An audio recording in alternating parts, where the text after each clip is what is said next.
Hello, welcome. I'm Aaron Packard. I'm the curator at Pacific Bonsai Museum, and today I'm joined with Brock Arvison. Brock, how's it going? Doing well.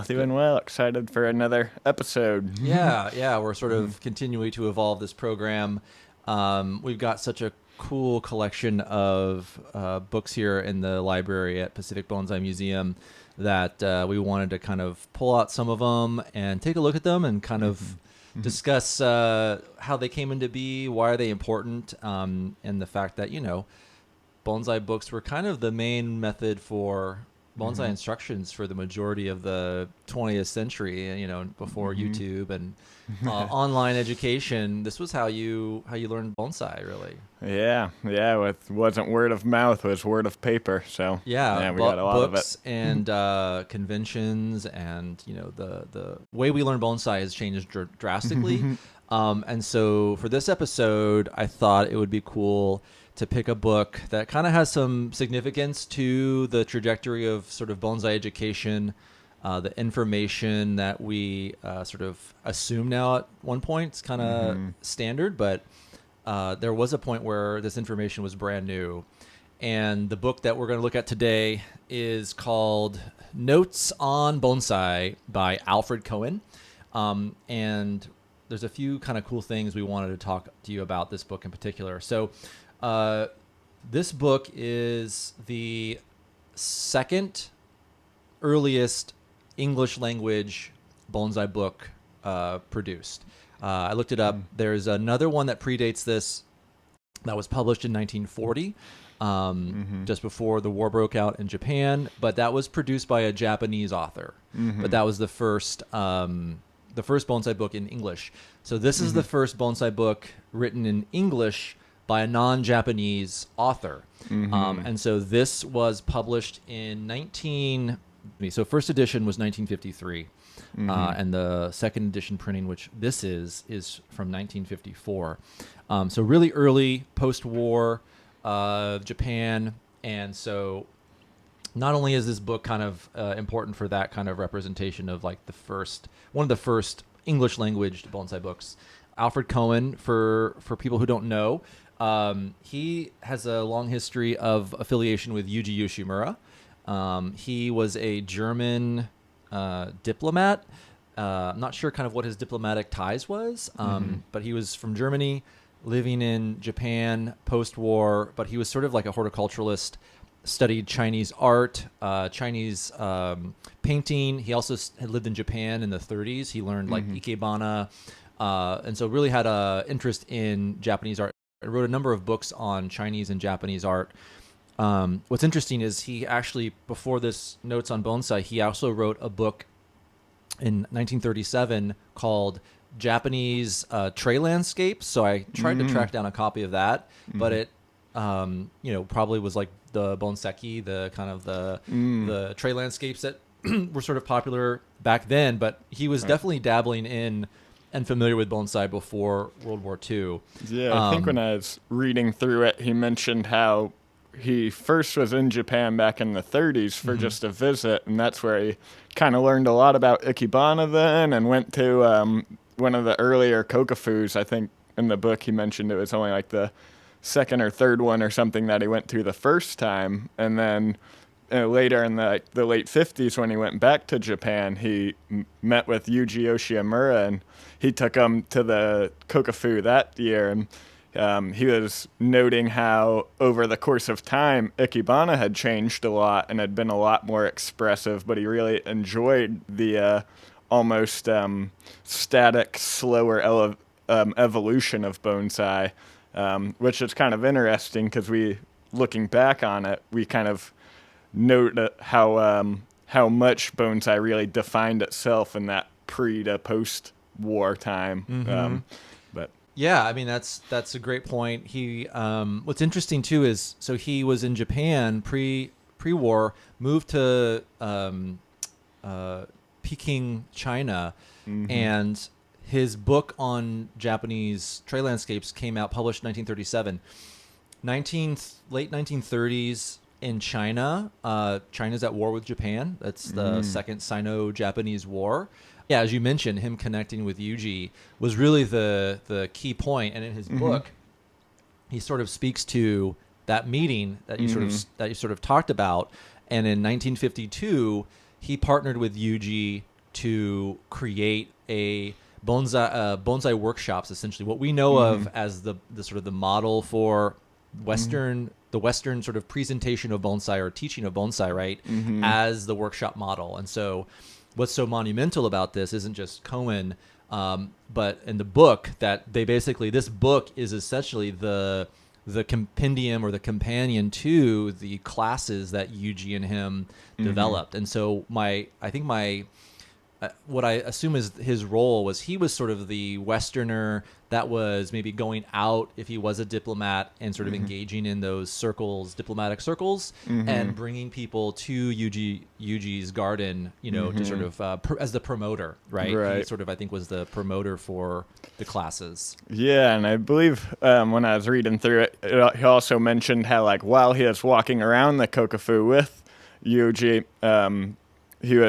Yoshimura was mentioning to him about doing these classes and orienting them more towards Westerners and English-speaking people, and actually asked Alfred to help co-teach these classes, to help translate and whatnot. And which I always thought was funny that only Alfred's name is on this book, because a lot of that, because he even admitted while he was walking around that Kokufu at that time, he didn't really view himself as a bonsai artist at all. Really, he was deeper in Ikebana at the time, but was just like, I know enough about it, and I know English, and I see that Yuji had a really strong passion for helping spread bonsai outside of Japan, and specifically to the Western cultures.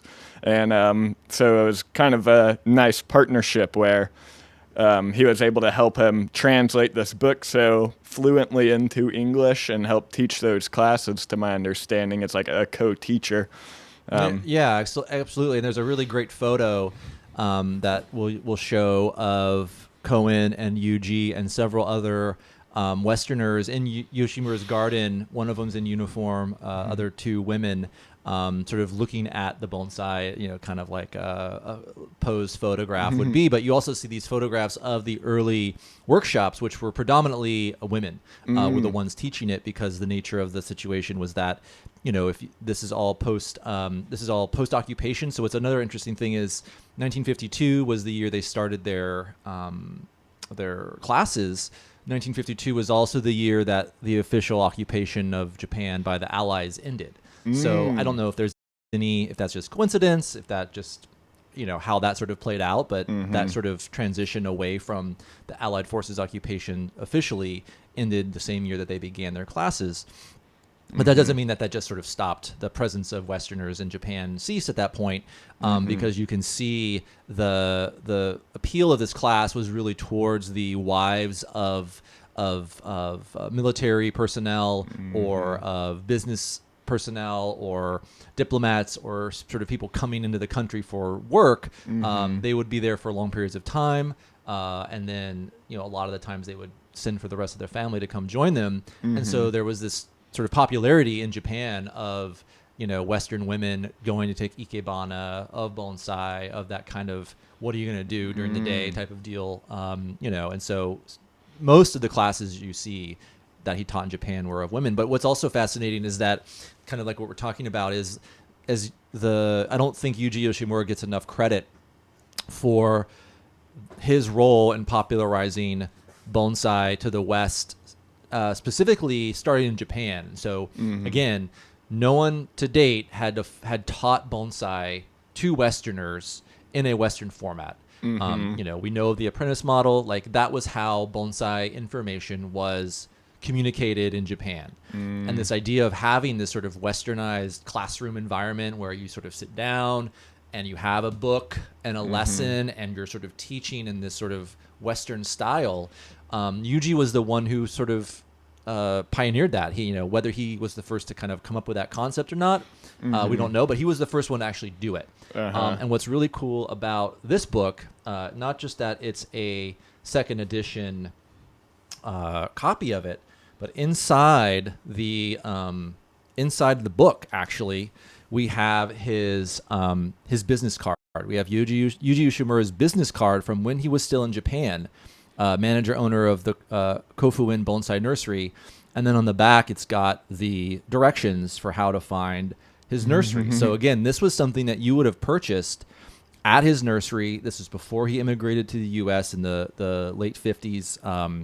And early 60s. And so this is just a great little piece of history connecting the book itself to his actual Japanese garden, which, Kofuin is a very prominent, was a very prominent bonsai garden in Omiya.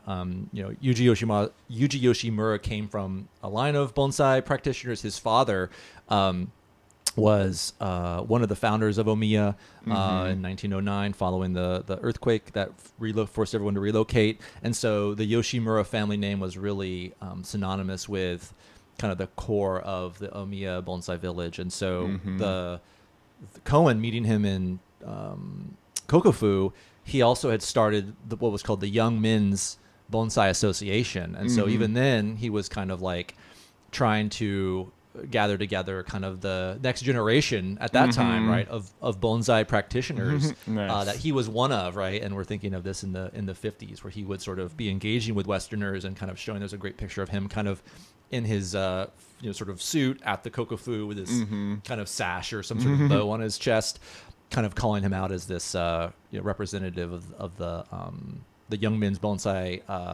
Association. And then the other cool thing that ties to that too, you haven't seen this yet. So it being the holidays, December, we actually have two Christmas cards, one from Yuji Yoshimura and one from Alfred Koehn. I found this on a historic document website that was selling this when doing research many years ago.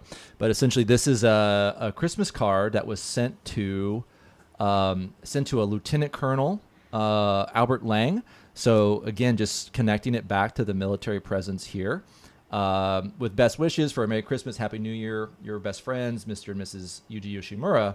And then on this side, there's a picture, a black and white or a sepia photo of a bonsai. And it says, it was the first time I met you at Ueno, Medium. I don't know what that's referencing to, but Ueno is the park where the Kokofuten occurs.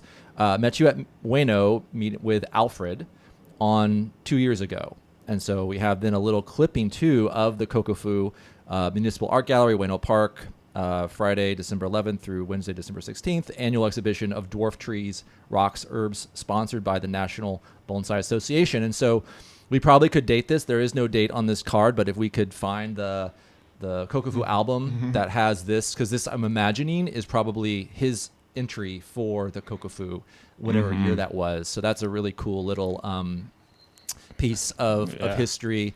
And then paired with that, this person obviously got a card from each individual. This is Alfred Koehn's Christmas card to the same individual. Season greetings from Alfred Koehn here. And then it speaks about, I will be in Germany this winter, and then resuming my courses in the cultivation of Japanese dwarf trees in Tokyo, where news of you can reach him at least his address. So another cool little kind of with the business cards, some documents here that kind of connect back to that era, the early 50s, of what was happening with Yuji and Alfred in Japan. So, very cool. Well, let's talk a little bit about the book itself, just to kind of give people a sense of what is in it. It's not to say that these are hard to find. They're not necessarily easy to find, but they also aren't, super available either. I think you can find them here and there online. But there's a great photo of Kofuin, his nursery, some photos of him collecting in Japan, and so really kind of covering a broad range. Again, another photograph from his course showing, again, depicting primarily women. But yeah, let's talk a little bit about the book. So Brock, you had a chance to go through this, and what were some of the things that stood out to you in it? Yeah, I definitely had a few notes on it. Notes on bonsai. Where the first one was that, there's been many books, not at this point, but since then, there's been many books that kind of dive into like the general care, the classification, the normal processes of bonsai. But, a lot of those books are hundreds of pages of long and tons of stuff. But what's really amazing about this was, I don't know if this is just like part of like Japanese culture always being so like pointed and well defined, or if it was like Alfred's ability to translate really clearly and concisely. But this was like a 40-ish paged book of small pages that is just jam-packed with really great information that has all of that same stuff in there and really high level and even modern techniques that outlines kind of the general process for those courses. Because like we said, it was written as an addendum to the classes. And so it does a really good job of kind of like starting with the classification based off of size or species, and then goes into the horticulture, and then into like repotting and kind of that general flow, which being as the person who runs some of our classes here on site, then having written a curriculum myself, I was kind of surprised at how, and attending classes when I was first starting bonsai, they almost all still follow this exact same curriculum and an outline for it. Yeah, I mean, I think you're hitting one of the main reasons why this book is so impactful is the format of it. The layout of the information, what is in here has really set the standard for every bonsai book afterwards, right? You're going to see that brief description of like, what is a bonsai, the styles, the species, everything you just went through, and the techniques that kind of go through that. Yeah, I mean, it's printed on this beautiful, it has this rice paper kind of finish. I can't imagine though, like having this with me while I'm working on my trees. And even in the beginning here, it outlines his first, visiting the 25th Kokofuten in 1951, and sort of his whole history here. So there's a little bit more detail that kind of goes in to kind of how he ended up there. But yeah, what I thought too was fascinating too is, again, there's some really nice photos of some of the trees from the 50s as well, just to kind of give us a sense of that. This photo here of this Ezo, really cool, much more of a naturalistic style to it that I think we would maybe be more of a, more popular today. You wouldn't think of that as, sort of a super refined tree. But the wildness of this spruce is really, really cool to see that. And then you can also just see how, and again, I don't know if these are necessarily in the Kokofu, or if these were used for the book itself. If they were sort of photographed, but you can see the humbleness of a lot of the trees that were in Japan, or at least the ones they chose to show in the book. Yeah, I think it's great because it also, what was really interesting on my end was the reference to a lot of modern methods and equipment, tools, things like that maybe at one point were lost in translation from Japan to the US, or so for example, what I found really interesting was the very kind of consistent breakdown of having our soils, having that large sort of bottom aeration layer, and your kind of middle growing medium, and then having that top dressing, which I think, that the role of top dressing and its function in bonsai, I don't remember that being a major component of a lot of horticultural books, or maybe as emphasized as much in the 90s or the 2000s. It kind of feels like that was something that was lost, to time. But in this book, there's a reference to using sphagnum moss as a top layer, or a very fine, shredding it up, incorporating moss in it. And so that method of using that kind of top layer of moss has gained a lot more popularity recently, but it was something that was, being taught right from the get-go. It just kind of at some point, was not included, or people didn't sort of see the value of that. Kind of was too hard in California, so they tossed that aside. Yeah, I don't know what it was, but it was just something that was really struck me as that idea. Also the cool thing was referencing, Avakadama and Kiryu and Kanuma, and these sort of components where they even have the the recipes, broken out, right, of this proportions. And I think, as we've been trying to get more consistent in our care, having really precise recipes for bonsai mixes. We know the Boone mix that sort of came back with Boone back in the early 2000s, and this idea of using akadama was really not popular in the U.S. until he came back. But again, we have the promotion of akadama as a component, and you sort of mentioned talk a little bit about the distinction between a finished and a tree in development. Yeah. That was another part where, like you were saying, with that breakdown of soils, he talked about how with like your pines in development, you'll use a more organic, heavy type of soil, so that way it has the nutrient holding capabilities and a bit more moisture, so you don't have to water it as much. Whereas with once you get it in a refined state, then you switch it closer to that 1-1-1 ratio that we're all familiar with, to kind of slow it down. It doesn't hold as much water. It kind of lets the roots refine even more. Whereas with the deciduous, it was almost the opposite, where the deciduous trees in development, he was saying, use a coarser, more aggregate soil, so that way the roots are coarser and then the new growth would be coarser. Versus then when you start refining your deciduous, then you'd use a lot more organic, heavy, and finer soil, so that way the roots get finer.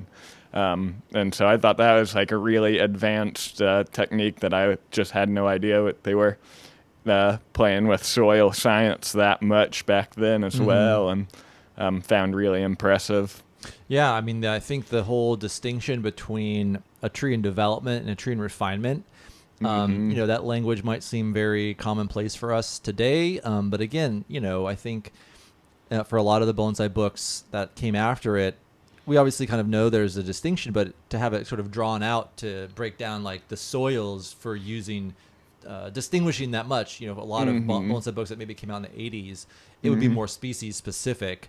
It wouldn't be tailored to stage of development, so to even hear that kind of thought about considering the stage of development and how that influences your care, to see that in like one of the earliest English language books is really fascinating. To be like, how did that get lost, or these sort of things change and sort of forgotten over time. And so I think that's one of the values of going back to these books, is one, to look at it just as a representation of kind of that larger trajectory of where we've come from as a community, and how much information there is now, but also how a lot of that information is fairly has been around for a long time. It's not new. It's just almost like rediscovering it. Yeah, right. Because I kind of came into bonsai after a few years after the Mirai era had started, and a lot of his terminology and mindset had kind of been pretty broadcasted by the time I joined in.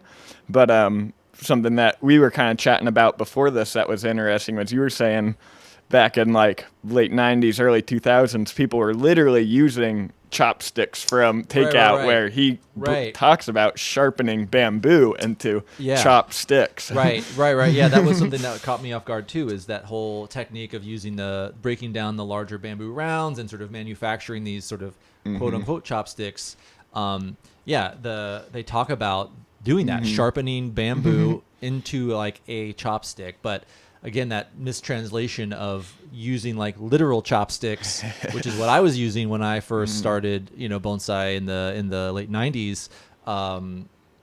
Again, kind of something that was lost in translation or whatever. But again, that technique has always been around. It's just, for whatever reason, was never popularized to the point of now as it is a known technique. It's sort of always been known. It's just we haven't known it. Right? Yeah, not to us. Right? Yeah, and that, again, it's just kind of like going back and being like, oh wow, okay, like there was some things happening there that were not super, because you see some of the trees, and we can also kind of you don't want to look down on them in a sense of judgment, but there is also this kind of like ability to kind of see how far bonsai has come aesthetically, both in Japan and in the U.S. in the last 100 years, and so it is kind of like, oh wow, that's what they thought a good bonsai looked like back then. And so same thing with the information, but also at the same time, it's like, no, they had a lot of good solid Right. information. So it's super cool to see that represented there. Yeah, it's interesting. It's almost like the entire bonsai community as a whole almost has kind of like, at least something that I've noticed in myself and have heard other people mention too, is like this idea of you can hear something multiple times, but it's not until you're ready for it that you will take it in. Where, I've been working here for a while now, and there's stuff you'll tell me that I remembered hearing way back when, and I didn't fully grasp it, but now you tell me and I'm like, oh, that makes sense. And it's like seeing the bonsai community be like, oh, you don't mean normal chopsticks, you mean sharpening bamboo to the size we need. Well, it's also fun to remember that you actually knew this at one point, because I think I'm becoming more the other end of like, wait, I said that? Really? Oh, maybe so again, sort of helpful to kind of have it written down, so you almost remind yourself what you knew at one point in time. Yeah. Right. So anything else that jumps out at you from this book, or anything else you wanted to chat about? I just really appreciate the pointedness of it once again, like to be able to get all of this type of information, and like these aren't big pages, like it's literally a small book, and like normal size font. It's not like it's crammed in there like a dictionary from the 1800s or anything, but it's still so full of information where, I kind of went into it thinking like, okay, it's a bonsai beginner books from the 50s. I'm sure I'm not going to get a whole lot of technique and information out of this compared to what I knew. And I was like, whoa, that was a good read. Yeah. And I mean, even just quickly flipping through it, I mean, they're talking about importation of bonsai in the United States, right? It's here's the USDA, like here's how to do it. Here's your application. So, I mean, even back then there was this emphasis, and whoever owned this book prior had like circled this one section about plants that were prohibited from entry. Don't buy this. Yeah, You're not letting me take it home. Yeah, especially specifically in the state of California, which has always been pretty strict. But yeah, just seeing the broad depth of information from fertilization to display to collecting, and air again layering, emphasizing the top dressing here, that was, I think, really, really cool. One thing I would say is don't use DDT as an insecticide. There are some things that come to light over the last 80 plus years, but we're glad that we're learning more. But in a lot of cases, it's been already written down at some point. And so, I think that's probably a fairly good place to end. I think we really just wanted to highlight the importance of this book kind of as a kind of a, not just the authors, Alfred and Yuji being that pioneer who sort of established that Western model that we all follow for bonsai education, but as a book, right? Not just the classes, but the compendium, this booklet that went along with it really did set that pattern that most bonsai books have stuck to for, again, that last 80 plus years. So again, another reason why this matters as the second sort of English language book written in bonsai. So, and what was that first one you mentioned again? I had looked it up.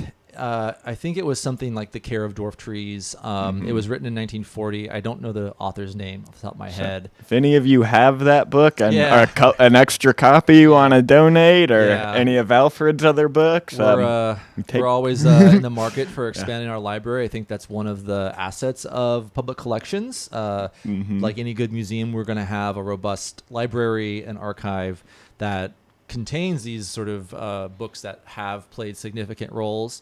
And so we'll sort of continue the process of pulling out books from our library and kind of sharing a little bit of information about the authors and why we think that you guys should know about them. Well, thanks, Brock. Appreciate your time, and we'll see you for the next Bonsai Book Club. Yeah, indeed. We'll take another close look at a different book. So, Thanks so much. Heck yeah.